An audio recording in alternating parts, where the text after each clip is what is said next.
persons in our country spent time in our foster care system. There's some research out of the Midwest that, let's back up a little bit on that slide deck if we can. Yeah, back to the prior slide. There's some research out of the Midwest that suggests that in a couple of states at least, more than 70% of the adult incarcerants had spent time in those state foster care system. So this is real.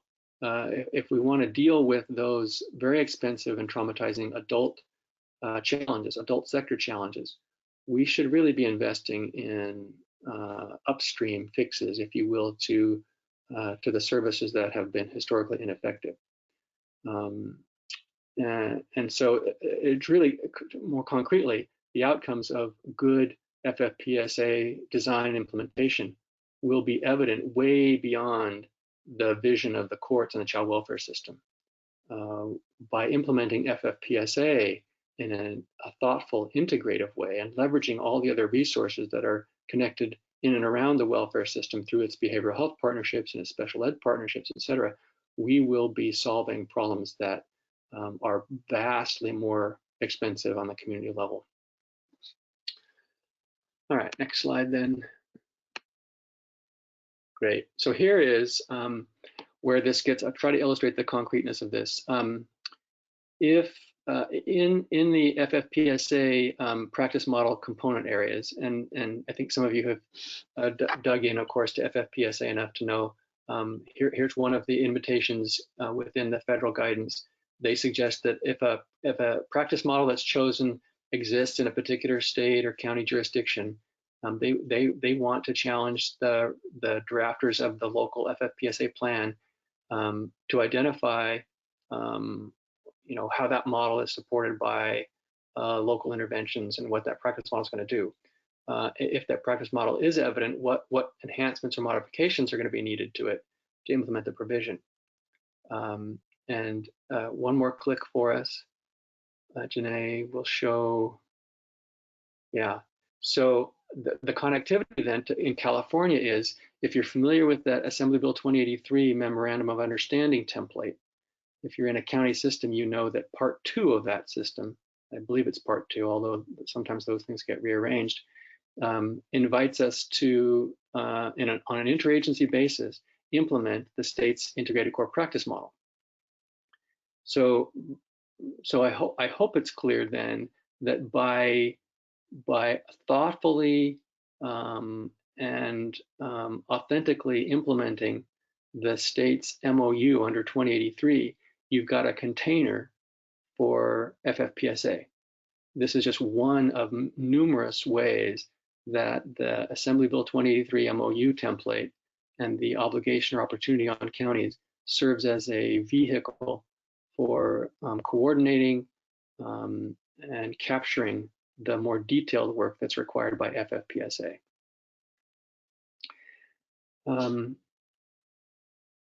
Let me pause there because I know we've said a lot and I think we have time. Janae, if folks have questions on anything you've heard up to this moment, feel free to throw them in the chat box and we can pause and reflect on any of those at this point.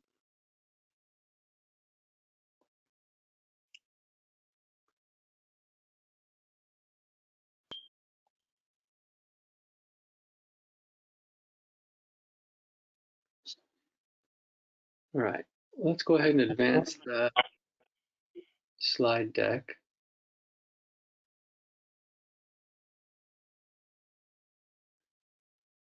Oops, let's back it up once. All right, so there are some tools that we would propose in the service of this integration of our systems, and not just our deep end systems, but our prevention systems. And one of those, of course, is the integrated core practice model.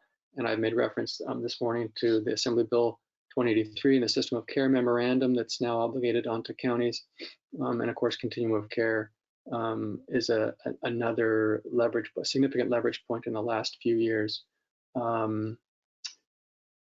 So let's advance the slide deck. One more slide. Yeah, Judy, thank you for that. The Healthy Start program in many communities was done in a really progressive, integrative way. And when it was done with that kind of effectiveness, it did build the kind of public-private, multi-sector integration that's required. That's a great example. Of the kind of work we're talking about, and really concretizes the conversation. I want to spend a minute or two talking about the integrated core practice model. The implementation of California's practice model has really been championed by our child welfare partners. They got a bit of a head start on us following the KDA settlement. But since October of 2018, when the integrated core practice model was released, we have had ongoing conversations with a number of interested parties in parallel sectors about how to make that practice model link systems more broadly.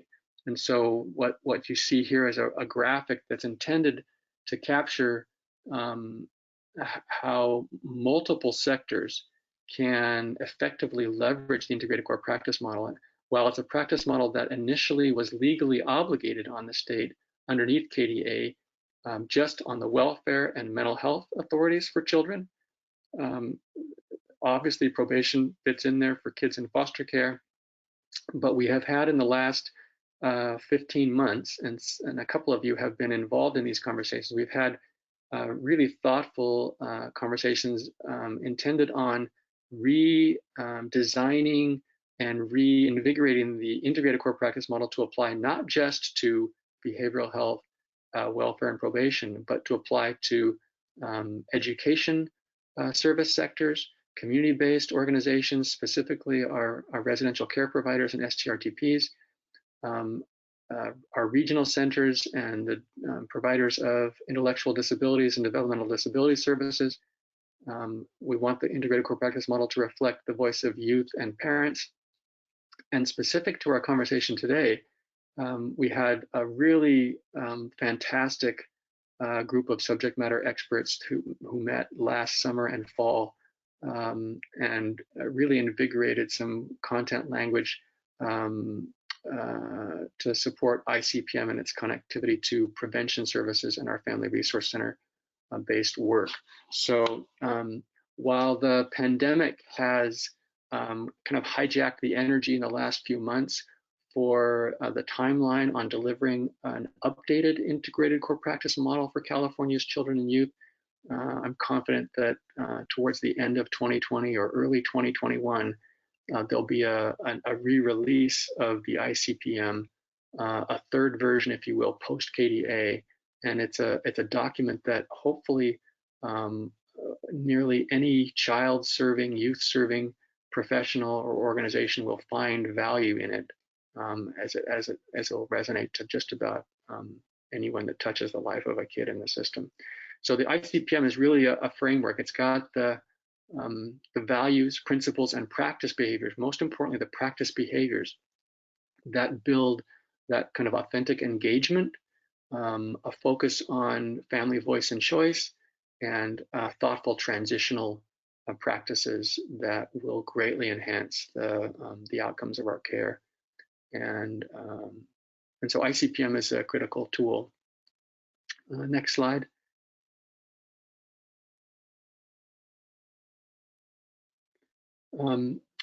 The MOU underneath 2083, I've referenced this a couple of times. Again, if you're in a county leadership position in the management or senior management level, you're familiar with this hopefully a little bit at this point. There are 11 elements that the state will want to see in your memorandum of understanding. We have since kind of challenged ourselves to see where prevention work might fit in here. And I will say that if you're in a county system and you want to put forward an MOU underneath 2083 for the state to review and approve, and you can call out prevention, I think the state will be all over that. So feel free to, within the architecture or the template that you use to craft your local MOU, bake in prevention as as clearly, obviously, and concretely as you'd like to. The state will not reject that. I think folks will embrace that, and it may serve as a model for other jurisdictions. You can see where prevention work has a little more kind of organic home within the MOU. Certainly in the implementation of the integrated core practice model, certainly in screening and assessment and getting early entry to care, obviously a prevention focus there, et cetera. The intent, of course, is to figure out how to get folks in the sandbox together in an integrated and sustainable way. Some people have asked me, well, why the big deal about a written MOU? I mean, they're just words on paper. And the reality is that one of the challenges of sustaining highly collaborative work is that professionals and champions move pretty dynamically through promotion or transfer or job movement, and having a document that anchors the agreements between the organizations will prove useful in sustaining that work. Judy, you've inquired about prevention at what level? Let's see. I'm not sure how to answer your question. So maybe let's invite you when we open up the microphones at the end of our conversation to kind of re-inquire, if you would, about that, and we can maybe have a conversation about how to best inform your thinking there. I think we're going to do another poll here. So let's pause and invite Sally to lead us in that second poll. Okay, I've launched the poll.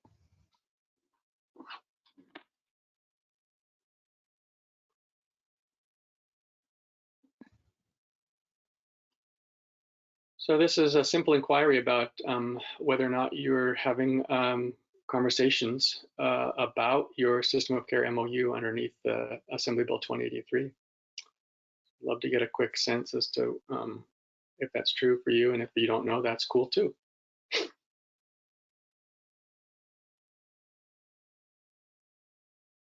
And I'll be closing the poll in 5, 4, 3, 2. I'm going to close the poll now and share the results. So you can see the results. Right.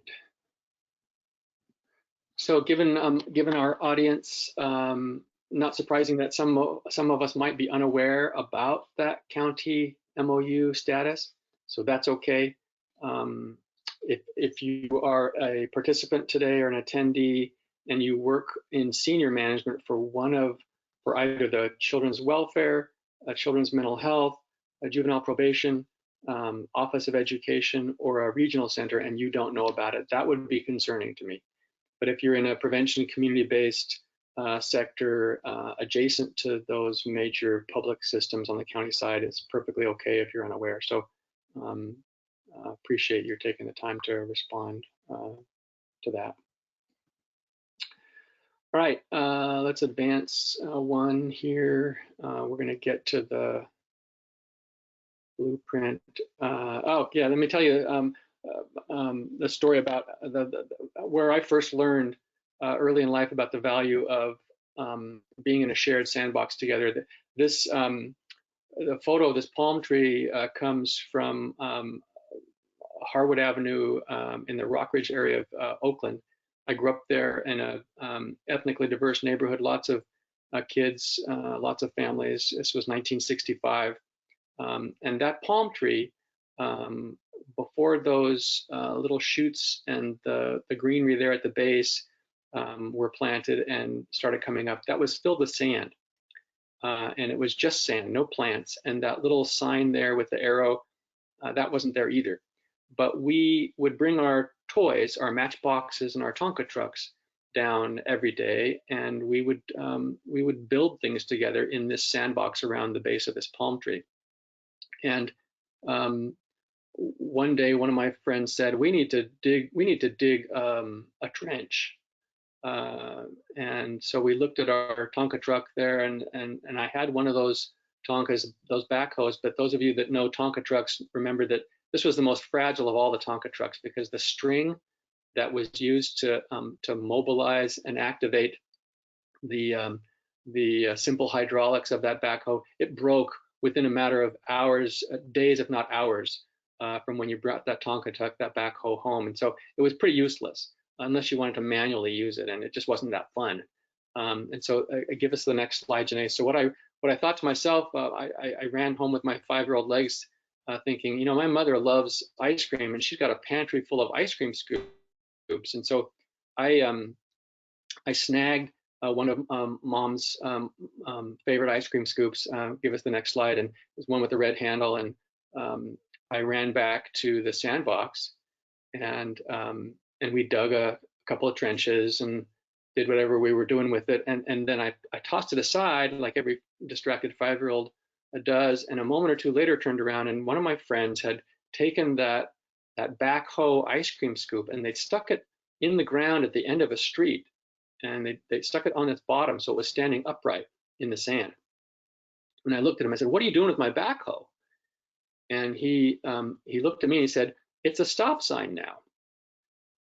And it was, in retrospect, this crystallizing moment that only by bringing my trench digging resource into community did it take on value for partners that I could not envision myself.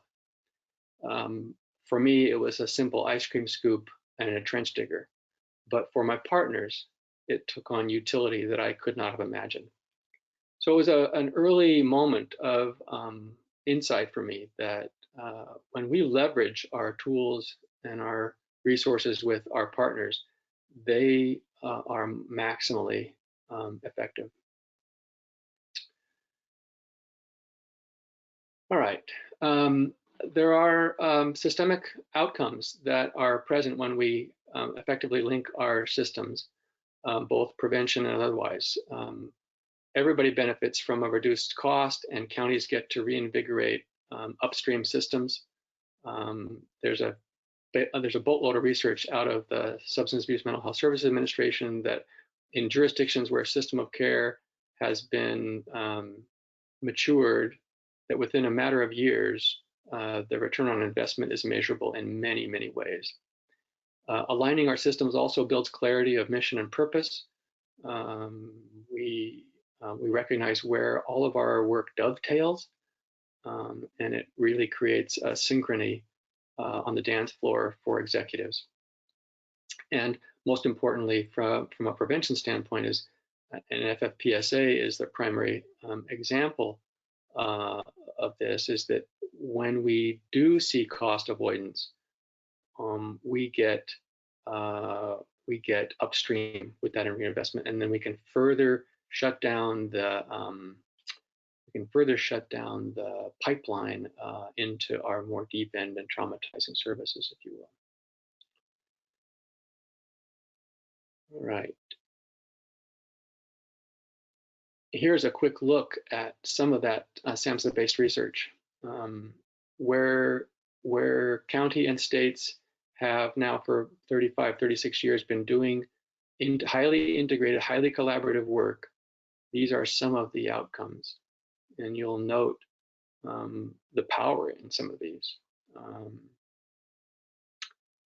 think I've got a second slide here in a moment that further calls out the kind of quantification. Yeah. Some of these are pretty dramatic. 42% reduction in inpatient mental health services in system of care jurisdictions versus standard disintegrated services.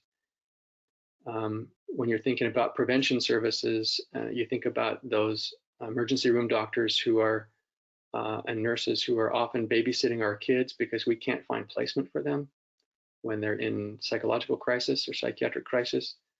And in a system of care, we can reduce the demand on emergency rooms by nearly 60%.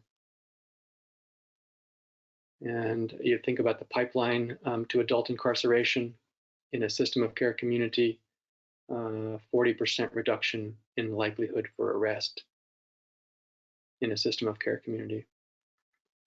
So this is just a quick look at some of the numerous returns on investment for being highly integrated.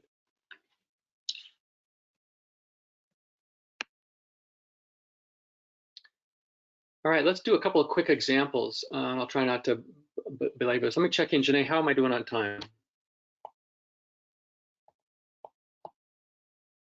We're doing pretty good before we get into some of our chat discussions. So, all right.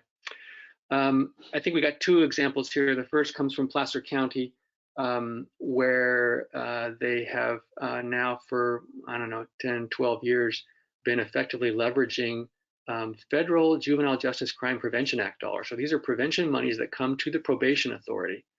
And so in most communities, the probation department takes these dollars and they implement a program or sustain some other approach. Has to be a diversion, a prevention focus.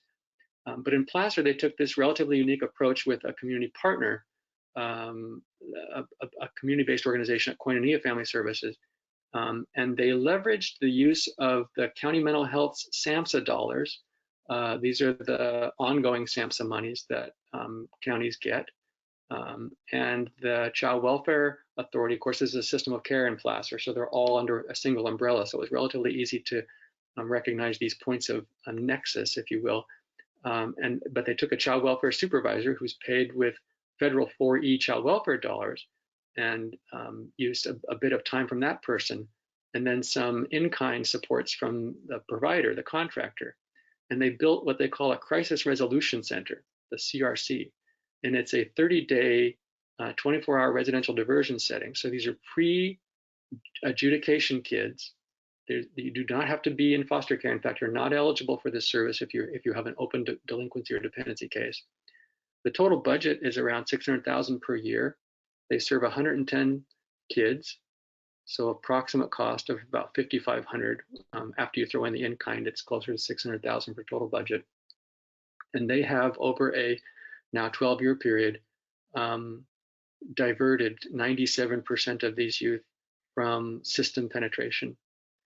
The cost savings for that, you can only imagine, right? At a cost now, worst case scenario, a youth in a STRTP with mental health services on top, you're talking about $14,000, $15,000 per month.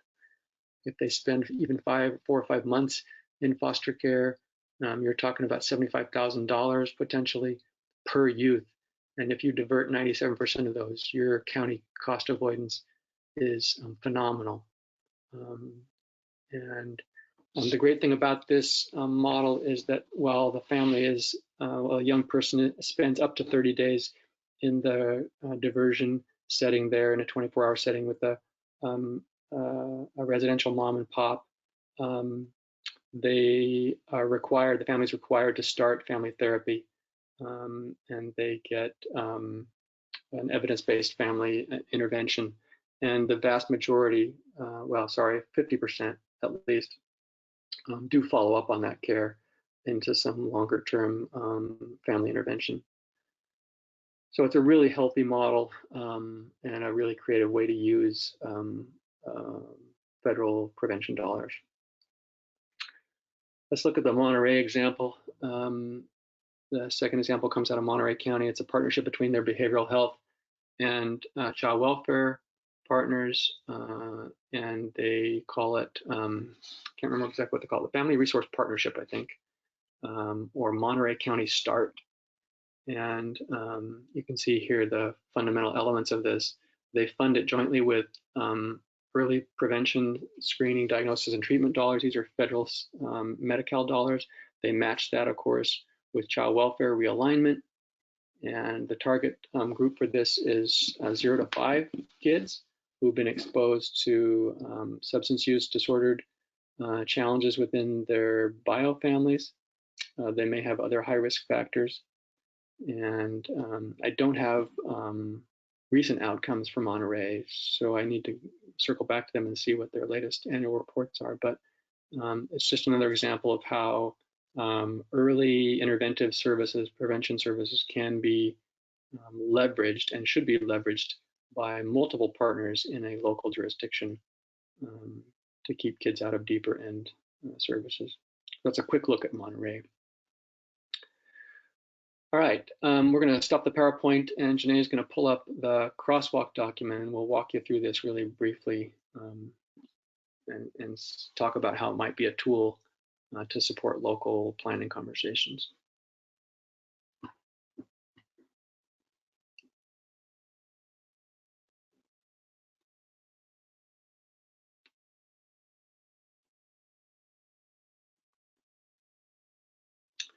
And while she's loading that document, let me give you a little bit of the history on this. The Office of Child Abuse Prevention at the Department of Social Services a number of months ago, when the system of care work began to take root, OCAP folks started to reflect internally about what are the implications of system of care to the prevention community. And so we started an internal conversation around trying to highlight the various partnerships that were implied or invited with system of care, and to talk about where are the leverage points from a prevention lens. And so this document captures very briefly OCAP's vision, which is more broadly represented, of course, in their recently released 5-year strategic plan. But what eventuated was this framework that articulates primary, secondary, and tertiary prevention along the lines of the, each of you knows the well-known public health, the tiered model to public health prevention. And we thought, well, let's build that out and see if we can't parallel that a little bit. And so with the help of, in fact, some of you that might be on this call, this document got a little bit of stakeholder involvement, but this is its current form. It's a document that's living and subject to kind of continual feedback and review. But the intent here is to highlight, beginning on the left, where the various partners in a local jurisdiction, some of whom are subject to system of care under 2083, how they, where their populations of focus touch each other, for instance, where they are connected in terms of the obligations about who they serve, what those foundational issues are potentially which invite intervention on the part of the organization or the agency. We try to call out the desired outcomes of that organization in terms of what they do from an intervention standpoint. And then where, most importantly, and this is the real purpose of this document, is to highlight in column G, as you see it here, what are the potential funding streams from a prevention standpoint that can be leveraged with partners. So that very first row there, the Child Welfare Authority in any given county has access to those funding streams in column G, which can hypothetically, depending upon the county's approach, be paired with, leveraged, multiplied by other prevention efforts. And there are lots of ways to do this. Dollars, of course, can be transferred via intergovernmental transfer. You can move dollars via a formal contract, although it's a little bit burdensome. You can co-locate staff. You can approach the leveraging of financial prevention resources in a host of ways. But the intent of the document is to kind of summarize all the various resources from all the sectors. So, Janae, let me invite you to scroll down a little bit and show the remainder of that kind of tier 1 prevention content.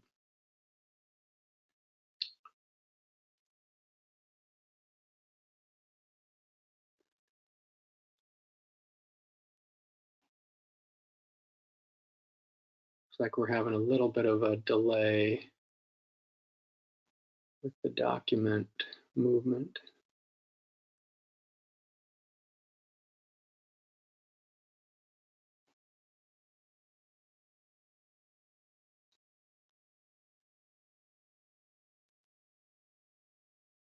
Janae, is this going to scroll for you?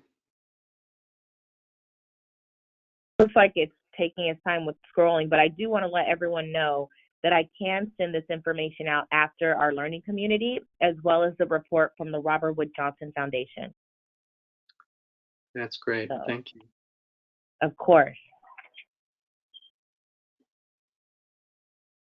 what you'll eventually see, either this morning as the document moves, or when you get this, is a primary, secondary, tertiary breakdown of the various funding streams under each of the county youth serving organizations. I think we've got child welfare, mental health, probation, and education, at least, if I'm remembering right. And there may be maybe a fifth sector somewhere as well. The document, if I were back in my home county and I had access to a resource tool like this, I'd be, of course, introducing this document into my CAPC conversation. I'd be introducing this document in my multi-agency conversations with other service leaders.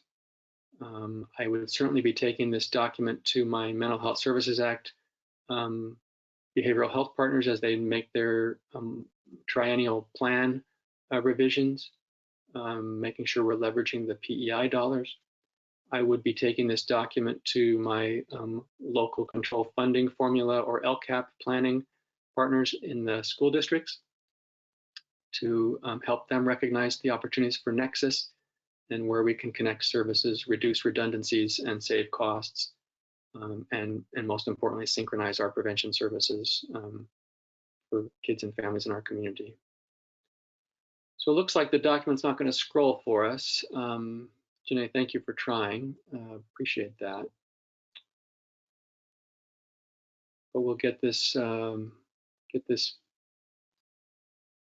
Excel document out to you shortly. When you can, Janae, I think we probably should go back to the PowerPoint at this point, yeah. Oh, looks like it scrolled there if you want to.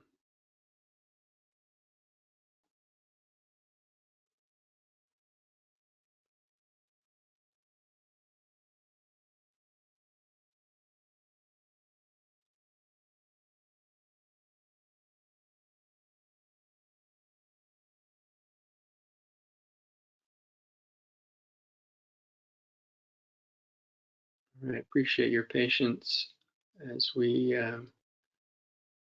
reclaim our place here in the PowerPoint deck. Just a couple more minutes and we're going to open it up for some conversation.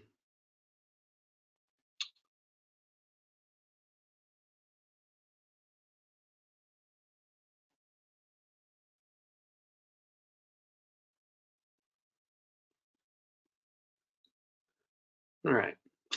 So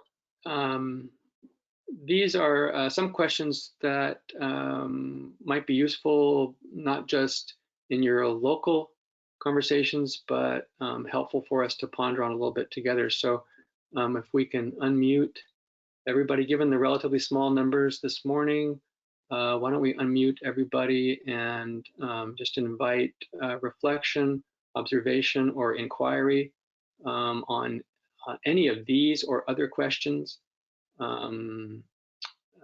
Feel free to introduce yourself and observe or inquire. Yep, please feel free to unmute your own phone and participate in the conversation. Thanks. Hi, this is Kathy Marsh with Contra Costa County. So I really appreciate what you're talking about, Richard. A question that comes up for me is, right now we're in a really unusual time and climate, and with counties really uncertain what our budget is going to look like, and probably won't know until the fall, but a pretty good likelihood of facing pretty significant cuts. You know, how do you start to plan for something like this? What does that even look like, not even knowing, you know, what we're going to get, and knowing that the state funds are probably going to be reduced significantly as well? Thanks. Yeah, Kathy, I think you just verbalized the overarching question, the universal question of the moment. And it's not lost on anybody, I think. Not only will there be a reduction in the state monies available to almost all sectors, although social service is certainly in some ways protected in other ways, just because so much of our dollar comes out of Washington. So I got two parts of the two-part answer for you. One is specific to the impetus for your question. Your behavioral health partners in Contra Costa in every county are going to experience a significant reduction to their realignment revenue under the subclasses of their specialty mental health, their EPSDT. So for those of you who are unaware, the federal dollars require a 50% local match. So for every 50 cents we draw from Washington, D.C., the state or local community must match that with 50%. And unfortunately, historically, in most counties, in a disintegrated approach, the Behavioral Health Authority has said, well, I can only match this with a realignment or with county general fund or with something else that's at my control, rather than being in partnership with welfare, probation, education partners who have access to many other sources of match for that EPSDT revenue. So we don't just have to match with realignment money. To your point, Kathy, I'm concerned that far too many of our children's behavioral health folks and their fiscal managers will say, well, if our realignment revenue is down 20%, which is the approximate forecast from CSAC, then I have to cut my behavioral health budget by 20% or more.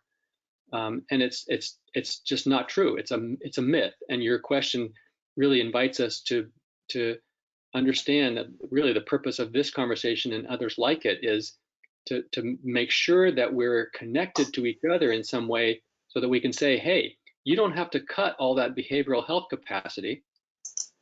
You don't have to reduce those contracts. Let's help you find match for your 50% EPSDT. And your fiscal managers here, of course, are the technical experts in it. The state hopes to deliver some technical assistance beginning on July 1st. Actually, there's a TA call being planned. You'll see an invitation for this come out through CWDA or CBHDA. But it really invites, and the purpose of the broader response, the second part of my response to your question is the 2083 MOU requires an interagency leadership team. That's the body where these really challenging budget conversations should be vocalized. It's not the body where you're going to solve it technically, right? No one has the expertise or bandwidth to have your senior executives in your departments, work out their budgets together on the same day at the same table in the same hour. That's not what I'm suggesting. What I'm suggesting is that in a trust-based, aligned interagency leadership conversation, each of the children's system partners can say, look, I'm anticipating a 10% reduction or a 12% reduction, or I'm anticipating having to cut these contracts and these contracts, but I know how much these services are used by you guys and our system together, and I need help to brainstorm solutions so that we don't have to cut them. I would be, if I were back in my county days, I would be front-loading my interagency leadership agenda with a conversation around what are your budget implications and how can we help you solve them together. I know it's easier to conceptualize that than to do it, but this is where local leadership and a consistent commitment from county leaders, children's leaders, to get together in the sandbox is critical.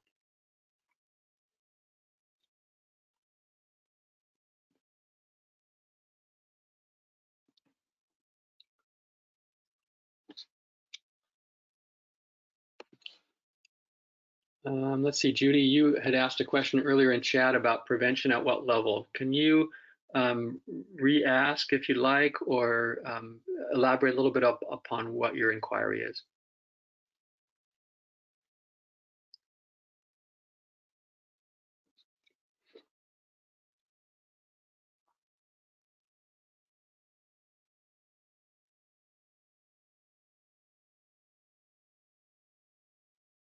Maybe we lost Judy.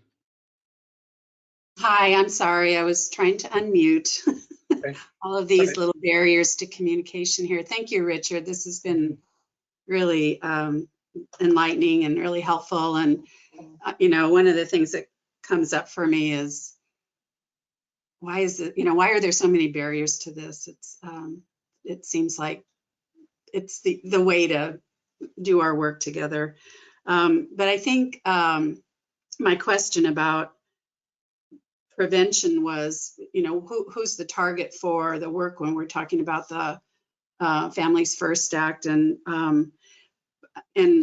as I'm listening to you speak, the word prevention is used in many ways for the general population, which I was glad to see through the OCAP document, is really focusing on real primary prevention, which is general population, all the way to preventing recidivism or preventing a deeper step into the system once you've already hit it. So I find then in my work, it's helpful when I'm working with groups that are beginning to think about this, to start to help them think about, so what's the target population? You may want to work across the spectrum of prevention, but just be clear that some of the activities that happen at any level of prevention can be the same activities or the same services. They're just a different target population. So parent cafes can be delivered for the general population and for families who are in family maintenance, for example. So I think you answered the question, and it came from this drive to be very clear about, when we speak about prevention, what are we preventing? What are we talking about preventing? Yeah, beautiful, thanks. So glad we got you the matrix, and that's been helpful, and love your affirmation that understanding the target audience is important. I mean, there are rules attached to most of these dollars, right? So you do often have limits imposed by the funder, either federal or state or philanthropic, regardless of the source of the funding. There are often rules or prescriptions about that target audience. So you do have to be clear about that, but you offer a really good example in terms of the Healthy Start work. Another good example that I see often is the prevention early intervention monies under MHSA, the Mental Health Services Act, where young people who would have been at risk of entry to child welfare under a child abuse neglect referral, if they're identified by the child welfare authority, if there's no required action in terms of a federal or state or court mandated intervention, we would invite those families into some kind of alternative response modality, right? We call it most often differential response or some kind of alternative response. That service is really the same kind of, exactly the same kind of service that we're often providing under PEI for MHSA. So I hear counties say, well, I can't do DR anymore because I don't have monies for DR. Well, your partners have monies that are often underutilized in MHSA for prevention early intervention. If you can figure out how to identify, for instance, if in your emergency response center for child welfare, your phone triage center, you have the capacity and partnership to identify those families that are called in as referrals for child welfare services and intervention, but who don't meet the threshold for action on the part of the welfare authority, get them PEI services through a Mental Health Services Act funded service. It's a real concrete way to keep kids out of your welfare service. So love that. The answer more specifically to your question about target audience for FFPSA, I think the feds define that pretty broadly. Some of you may know better than I, but I think any young person at risk of entry to the child welfare system is now eligible for, or will be eligible for, some form of intervention under FFPSA. So we're just going to have the window open in terms of being able to use federal 4E dollars to keep kids at home in ways that we haven't before, which is really exciting stuff. My final reflection, Judy, about your question about why we can't do this work integratively more, what the barriers are. I think it's often the rules, right? The expectations, what we have, my bias anyway, is that we have really well-intended laws at the federal or state level, but those lawmakers, passionate about doing the right things for kids and community, that those funding sources come to us with rules, prescriptions, expectations, and we have to create bureaucracy, people, and processes about how to administer and account for those. And the rules become an obstacle to actually effectively using them. We spend way too much money setting up the systems or accounting for the systems, and far too little actually goes to the service sector.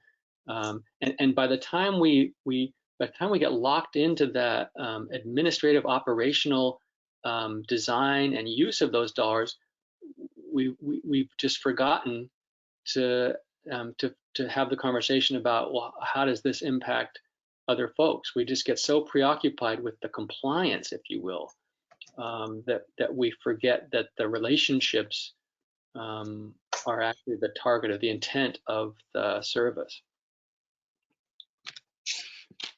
Thank you, Richard. That last answer, I'm smiling because it's you've just made so clear what I think we all run up against all the time when trying to pull down silos. And we've been talking about it for as long as I've been working here, and it's a good point, and it's where to push back on. So thank you. Yeah, I've got a slide that's not in this deck, but I love to use it in other conversations. It says really simply, relationships are more important than rules. And unfortunately, in government delivered services, we've got that formulary backwards. That whole equation is reversed. Our rules are more important than the healing that we do. And if we're going to disrupt the system and really get back to something that's effective, we gotta reclaim that formula. Our relationships must be more important than the rules. So it's really paramount. So thanks for reflecting on that. All right, other folks with inquiry or observations? I know I think we got a couple more minutes.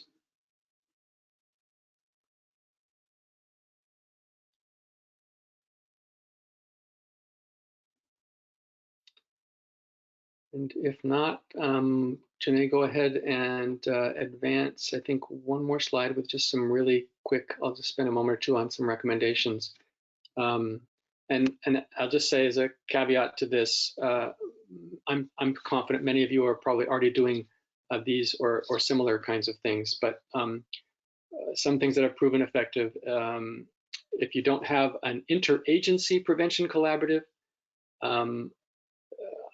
I would take advantage of the OCAP energies right now for utilizing their support and resources to broaden your prevention approach. So it's not enough to have a CAPC. I mean, you'll do good work with a CAPC, of course, lots of effective stuff going on, but to really impact and leverage the way we're talking about underneath an integrative system of care approach in a sustainable way, the partnerships have to be broader. So figure out how to connect your prevention work. There's public health prevention work going on with committees and advisory groups in your county. How can you connect the public health prevention with the CAPC prevention? How can you connect the MHSA work with your other partners? And that's the second bullet here is, can we figure out a way locally to make sure that the experts, the subject matter experts in the various sectors that do the prevention work are connected to each other? We could save, I think in many jurisdictions, a whole lot of administrative money in terms of writing plans and reporting on those plans if we could figure out how to better connect the administration of the various prevention pieces going on. Third bullet here by way of recommendation, once you have an interagency leadership team underneath Assembly Bill 2083 and your system of care is up and running, I would, if I were back in a county, I would invite my prevention collaborative to make an annual report to that ILT, that interagency leadership team, just in terms of soft accountability to say, look, what are we doing in support of broad-based prevention? And how can this leadership team support your prevention collaborative efforts? So it's a bilateral conversation, right? It's not just about accounting to the executives at the county. It's about how the county can further support the prevention work and how we can invest further in whatever cost savings are emerging. I always try to remind people to build partnership first and then approach the money issue. If we lead with the money, sometimes that threatens us, right? And each of you is at some level responsible for the purse strings in your agency, your department, and particularly given Kathy Marsh's reflection a moment ago, in this moment of fiscal scarcity, which is going to be absolutely real and will be enduring for at least 2 years, if not a little longer, until we recover. If we lead with, can I have a piece of your wallet, or can I dig into your purse to get some of your money? That's the wrong first step. You have to first align mission, vision, ethic, and build the trust. And then you can begin to understand how it's possible to share money in a way that's not threatening, that it's actually value enhancing. So start first with alignment and then talk about dollars.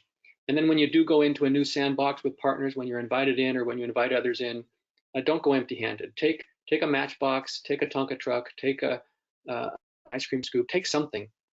By way of a commitment to share, so that partners understand that you're in it with some skin from your sector.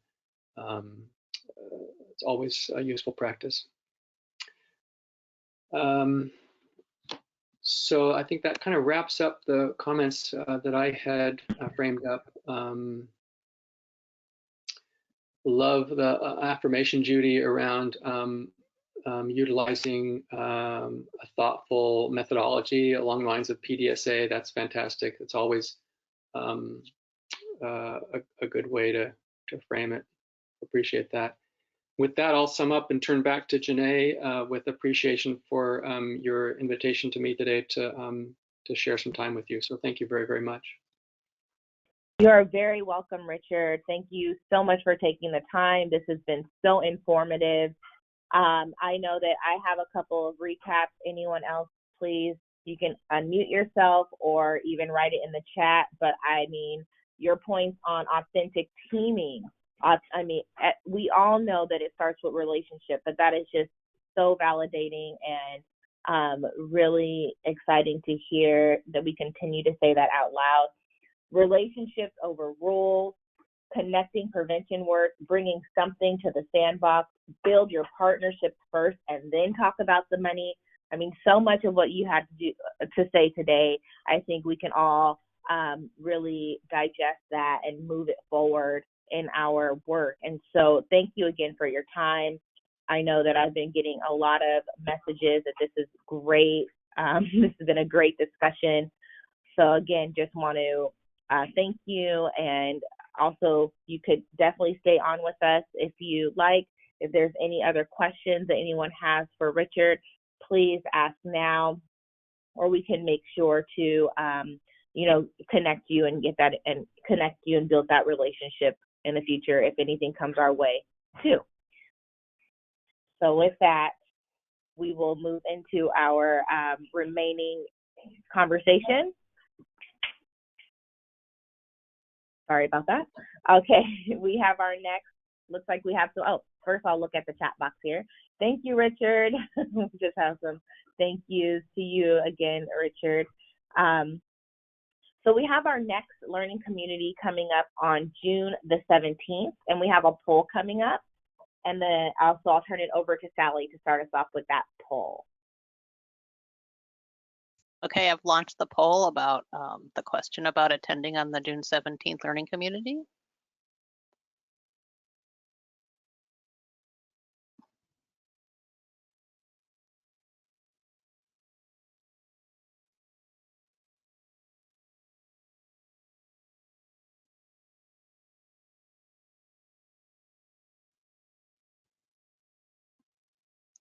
Virginia says she can't respond to the poll. If you want to put something into the chat box and just let us know. I know sometimes it depends on the, oh yes, okay, great. Sometimes it depends on the browser you're using or whatever. The poll features aren't always as robust as we would like. Yes, it will be a remote meeting, Carol.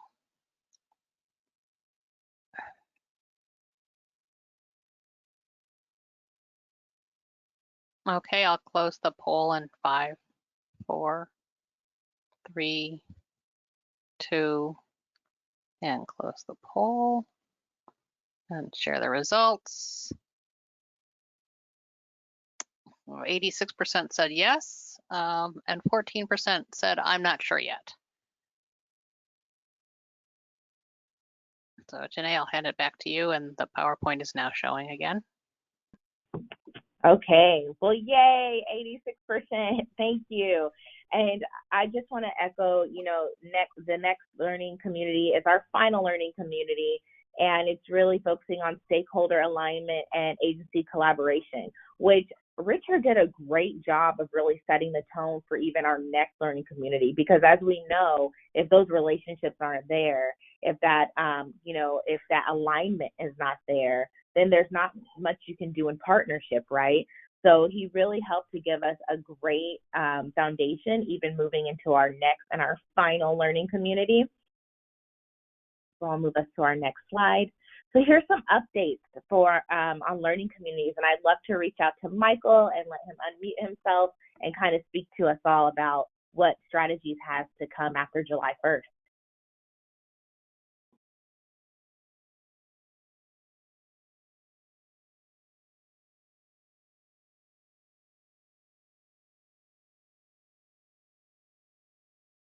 We'll give him a second. Perhaps he's coming off of mute.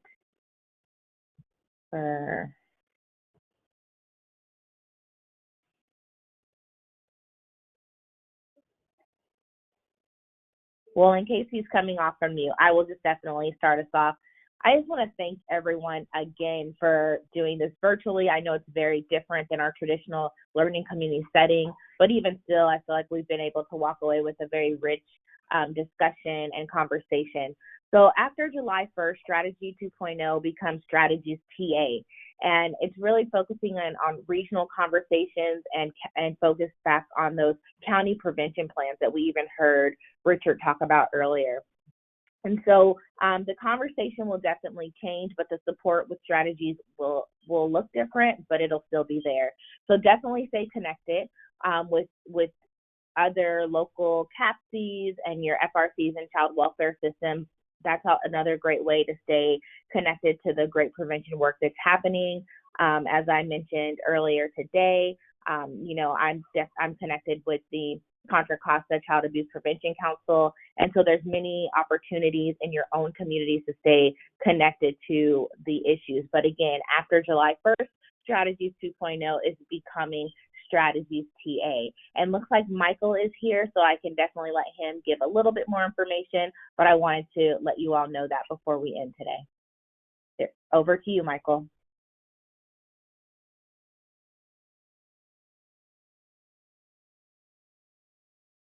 Sorry, I had to figure out how to unmute. Hi, this is Michael Williams. I'm Director of Strategies. Strategies TA will continue the work that Richard was talking about with counties with the prevention planning, also funded by Office of Child Abuse Prevention. So we, as Richard said, we're working with 22, but soon to be 28 counties, and we want to get to all counties in the state over the next 3 years to develop this cross-sector prevention planning. And so to connect with strategies, the best way to do that is to connect with your county's prevention planning. OCAP is working on other resources around the trainings and those sorts of things that you come accustomed to with Strategies 2.0, and more word will come out on that later. But that's kind of the story with Strategies. The strategies transition. In the meantime, between now and June 30th, we do have a ton of virtual trainings and more learning communities that you can sign up for on strategiesca.org. Thank you, Michael. There we go. Just wanted to bring you all back. I just want to say thanks again, and you'll have a evaluation that'll pop up on the screen for you to take. Please take that evaluation, and I cannot wait to see you all next month to have some more great and rich discussion. We'll have 2 presenters at that time, and again, we'll be focusing on stakeholder alignment and agency collaboration. Bye. Bye, Janae. Thanks. Very welcome.